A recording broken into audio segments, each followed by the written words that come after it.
Merci de nous recevoir pour ce tour complet de l'actualité en Côte d'Ivoire et à l'étranger où se trouve en ce moment même le chef de l'État. Le président Alassane Ouattara participe à New York aux États-Unis aux travaux de la 66e Assemblée générale de l'ONU. Le chef de l'État ivoirien a pris la parole cet après-midi même à la tribune des Nations Unies. Nous vous proposons les temps forts de cette intervention avec Jérôme Kofi Aboulin. Alassane Ouattara à la tribune de l'ONU ce jeudi 22 septembre 2011 à l'occasion de la 66e Assemblée générale de l'Organisation mondiale. Le président de la République a d'abord exprimé la gratitude de la Côte d'Ivoire à l'ONU pour avoir joué un rôle important dans la résolution de la crise ivoirienne.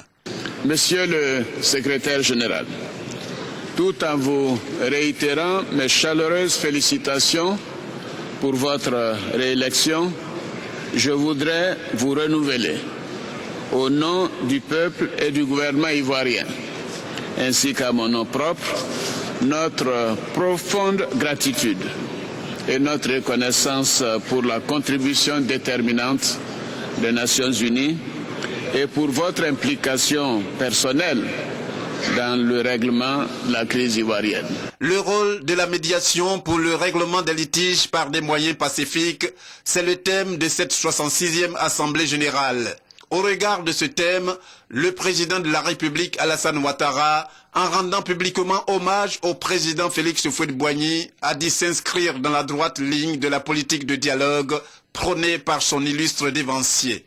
L'histoire récente des peuples met en exergue les vertus du dialogue et de la négociation dans la résolution des conflits, même les plus complexes. Le père de la nation ivoirienne, le président Félix Houphouët-Boigny, a marqué l'histoire de la Côte d'Ivoire, voire du continent africain, par son approche pragmatique de règlement des conflits par le dialogue.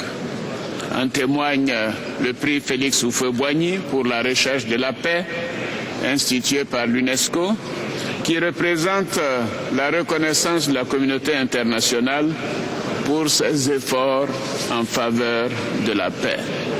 C'est donc avec honneur et fierté que je m'engage à inscrire mon action dans la droite ligne de l'approche promue par cet infatigable apôtre du dialogue et de la paix.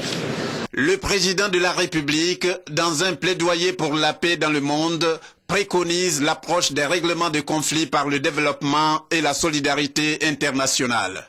Une forte croissance économique ne suffit pas pour garantir à notre monde la sûreté et la stabilité. Elle doit être nécessairement accompagnée par un accès transparent et équitable à l'emploi, notamment celui des jeunes, à la sécurité et à la justice, si l'on tient à juguler les cycles de violence politique criminelle. Les crises alimentaires, énergétiques et environnementales, ainsi que les catastrophes naturelles dont la fréquence et la gravité sont exacerbées par le phénomène des changements climatiques, montre combien l'équilibre de l'humanité, en dépit des progrès immenses accomplis dans d'innombrables domaines, reste fragile. Elle démontre également combien le destin des peuples du monde est lié, car aucune frontière géographique, raciale ou religieuse ne résiste ni à la survenance, ni aux effets nocifs de ces phénomènes.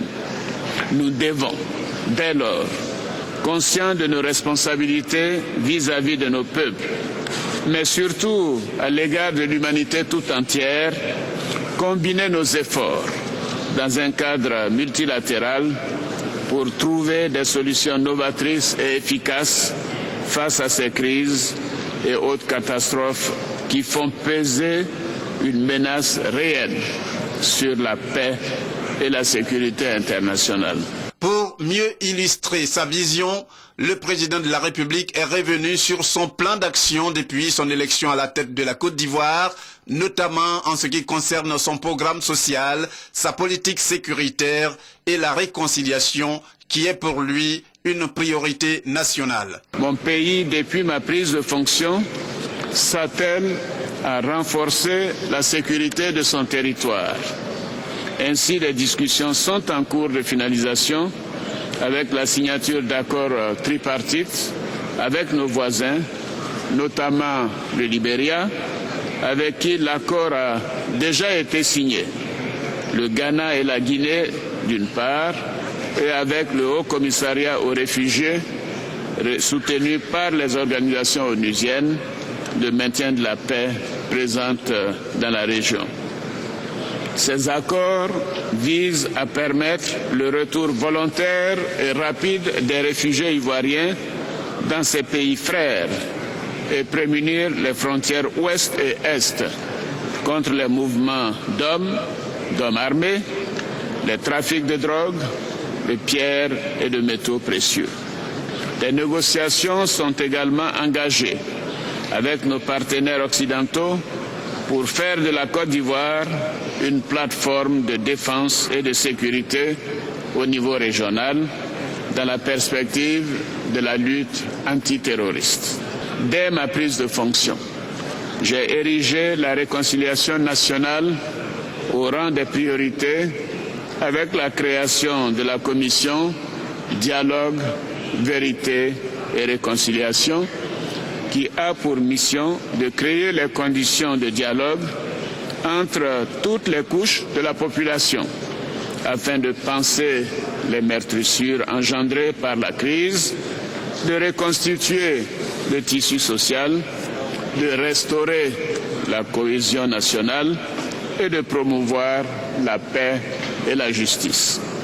En outre, le programme présidentiel d'urgence lancé au mois de mars dernier, quand j'étais au Golf Hotel, produit déjà des effets bienfaiteurs sur la vie des populations ivoiriennes, notamment celle de la ville d'Abidjan, qui a subi les pillages et autres destructions de biens.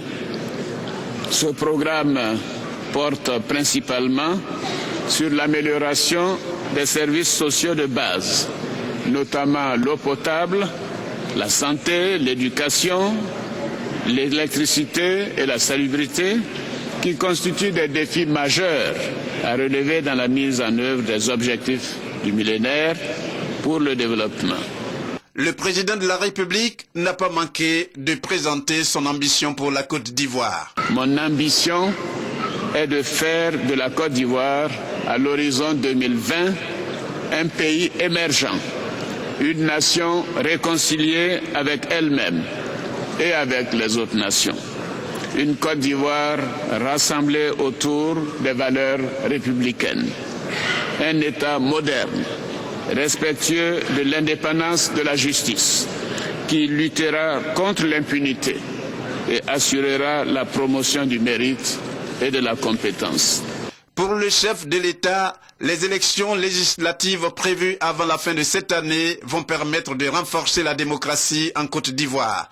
Toute chose qui va conduire au retour à une paix durable, conformément à l'accord politique de Ouagadougou.